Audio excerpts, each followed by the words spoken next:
Hello everyone, this is Debo and welcome to today's episode of In Zeee News. So the KR patch notes has just dropped 2 minutes ago on my side, and today let us look at what to expect in the upcoming patch on Garden Tales KR server, and let us begin. So the first one is your first ever fire range hero, or rather first ever fire female range hero. Yes, so her name of this hero is known as Lucy the Kaito. So I don't know whether or not she's known as Lucy or Kaito, but another waifu. And she has a pretty sexy design, a magician-like design. So she's fire range, and her exclusive weapon is a staff, as you guys can see over here. So as usual, I'll be including the EX weapon description on screen, so you guys can disseminate the information yourself and then form your own theory craft about the unit. But man, she looks hot for a fire unit. Oops. Yeah, and moving forward, we have a new EX weapon for the 2-star hero Amy, which is known as Geminus, which is an X. So I guess it's a two-handed weapon with a X design, right? So that's something to look out for as well. I'll leave the description for this weapon on screen as well over here. And let us move on to the next one. So new stage will be added. Okay, so 4 stages of World 12 Demon World will be added. So currently, right, the latest stage for the Demon World is stuck at Area 51 or Area 51.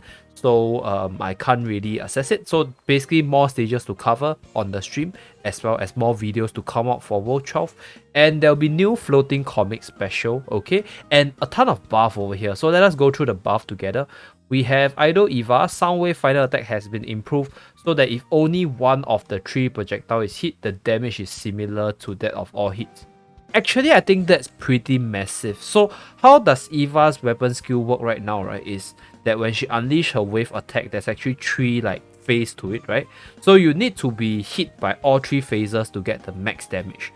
But if they actually buff it up, I think it will be a much stronger version of her weapon skill, because this means you only need to hit 1 tick in order for the full damage burst. So that's actually pretty major.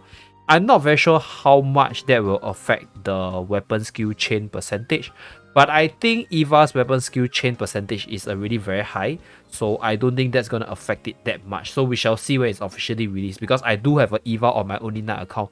And for Tinia, Wind Arrow change from a single target to a slight range attack. Okay, that's something, a minor buff, I guess. And then for Lan is further buff. So Qigong Quan change from single target hit to slightly range hit. Okay, so I think these are their normal attacks. Basically from single target to a more like a cone-like attack range, I believe. I do have a Lan in my KR account, so I can showcase that when it's officially released as well. And change the weapon skill charge time from 0.2 second to 0.5 second when charging the wall. It increases the speed and range of the wall by 50%. Okay, this part is a bit weird. Basically weapon skill charge time decrease, right?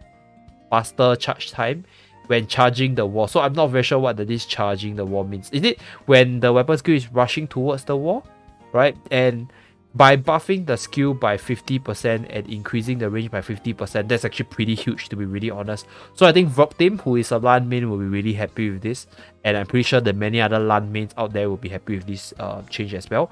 And next one, so we have Rule over here. So Sec is actually Rule. So charge time reduced from 8 seconds to 7 seconds. So I don't know whether or not this charge time refers to the duration of her charge or the cooldown of her charge. I believe it's the cooldown of her charge. So I got to double confirm again, and once everything is confirmed, I'll do a separate video for it. Weakening stats damage reduction plus 2 ability change to weapon skill charge plus 4%. Okay, this is actually very major. So I think one reason why Rue might not be very strong in Arena right now is because she doesn't have inbuilt weapon skill regen speed initially. So she's gonna unleash her weapon skill much slower as compared to the many other heroes, because most heroes will have their own inbuilt weapon skill regen speed in their weapon or in their hero. But for Rue, you don't have it in their weapon and the hero. So that's why she's gonna lose in terms of the crowd control. So she has to rely on her right click a lot. And this buff is actually pretty massive, I think. I can see Rue being a real threat in the arena right now. Really massive. And then we have Vishuvac. So special ability increases fire element health by additional 15%. Oh wow. So that means what? Damage increase when increase the health of fire party member by 50%. Oh, this will make Vishuvac even more tankier though. So it's like if Vishuvac has HP plus 40%, if running her in a fire team, it will be the whole fire team will be HP plus 55%. Actually, kind of major. And I think the additional HP, I've been actually running Vishuvac on my friend's account recently, and I think Vishuvac does have the potential to be like a good meta unit because she has been buffed so many times and she's been buffed to a state where now she's a wild card like against earth teams, against teams that are weak to her. So but I think with this buff she might really become viable because 15% HP is a lot. It's like if I'm running 2 fire units, right, I get a 30% HP buff on 2 fire units within arena. That's crazy. So that's something to definitely look for Vishuvac. And next one, Prominence Weapon buff. Increases damage dealt by 12.5% at the moment of Purifying Flame is activated. So the total damage is the same. Blah, blah, blah. So initial damage burst is higher compared to the current one, but total damage is the same. Blah, blah, blah. Increase. So when the exclusive ability is activated, the amount of HP recovery increases from 1% to 2%. Okay, minor buff. Volcanic Hall. When you cast Flame of Disruption, the preparation action time is reduced by 0.05%. Okay, minor buff. Basically, I think Vishuvac is slowly improving. Same as Rule. I think the biggest winner in this whole patch notes, right, in terms of buff is actually Rule as well as Vishuvac. Because oh my god, 15% health for all fire members is huge. Basically, like if you want to run a successful fire arena unit, you need to have Vishuvac to make your fire team overall much more tankier, big. And weapon skill regen speed 4% for Rue means she can actually unleash her weapon skill slightly faster, and that could actually determine the game sometimes in certain matchups. So another major buff. And then Messiah, so divine, charge speed reduced from 8.5 to 8.3. Okay, minor buff as well for Veronica. Overall, I think it's pretty good. I do have a Vishuvac on my light account, so I'm gonna showcase the new Vishuvac on the light account as well as pull for the new hero. So stay tuned for my stream for that. And let's move on. So co-op map buff, Labyrinth or Tower Horizon buff. So Dark will be coming back with 10 new stages, and the Water Tower Horizon will be released, playable by all water heroes. So shop improvement. So it can improve through you can purchase multiple products in the shop and a floating shop. Now this is like save a bit of time, especially for people who have a lot of bottle caps stock up, like they might want to buy like 30-40 hammers at one shot. So definitely good quality of life improvement. And then improvement of floating soul points consumption. So they added the new vending machine. Once you claim the Libera vending machine, this machine will appear periodically. So what will you get from this? You need 750,000 soul points to destroy this floating machine, and it's regenerated at every certain time. So the compensation, or rather the probability of getting the equipment, so 5-star equipment, 4-star equipment, 3-star equipment, and 2-star. So 2%, 8%, 40%, and 50%. Okay, so basically more ways for you to spend the soul points. For people like me have maxed out everything, right, we always have additional 4 mil soul points sitting down there. So this is a good addition. And let us move on.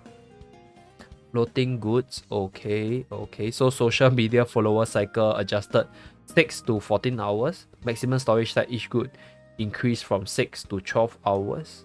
Okay. Follower SP acquisition correction value increases as visit cycle increases. Okay, this part, to be honest, I'm not very sure what this means because I don't really pay so much attention to the Heaven Hole details.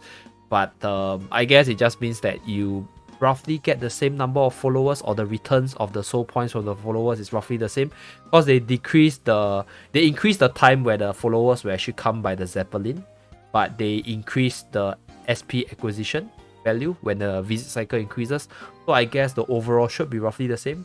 I do not dare to confirm on that, but I guess it's another quality of life probably. Modification of floating SP production method. So this table shows you the number of hero taken into account.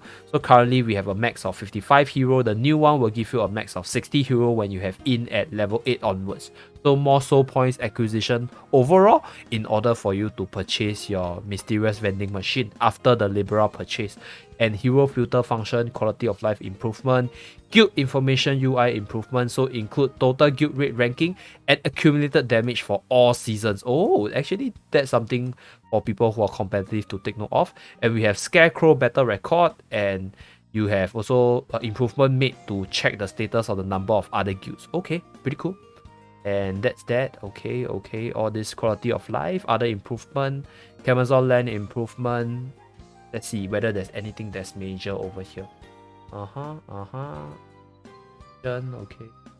Okay. Okay. So nothing really major, like no major change to the playstyle. New collection to be added. Error collection. Okay. Limited time summoning package. Pretty cool. We have to look at the price of all these package to determine whether or not they are worth it. And jumping package information. So jumping package is basically a package where the new and returning knight can actually buy to fill up specific heroes that they want. So it's basically like pay to get a specific hero thing. In case you guys don't know what is it, and it doesn't really concern the existing players, but for returning players that's really good because you'll be able to select from a jumping package from the point of update 4 weeks after the initial release. So if you are eligible for this, you can purchase like specific heroes you want. So you can actually choose the hero as well as the exclusive weapon by paying money to it. Really good. So pickup event, okay. Fire, I'm pretty sure Vishuvac is inside the pickup event. And roadmap event, misdirection, Guardian Pass, Amy's exclusive weapon, Geminus, and a few cute costumes, which is the detective one for Kaito and the one for Vishuvac. Okay, so Vishuvac one looks pretty badass. It will be even better if she has a flaming ability behind her. Make it happen, flaming effect behind Vishuvac. This is pretty badass. I'm gonna buy it for my Vishuvac. And I guess, oh wait, equipment as well. Okay, claw and staff equipment. Yes, and I guess that's pretty much it for the KR update for tomorrow. Stay tuned for the stream for tomorrow if you guys are interested to see the effects of the new hero and interested to see my pool. And let me just confirm the timing. So the update will actually carry out tomorrow, 21st May. So I'll see you guys around in my stream if you're interested to find out more about the KR patch as well as find out about the ability of the new hero. And that's it for today's video. Thank you very much for tuning in. I'll see you guys again in my next video on next stream. Bye guys.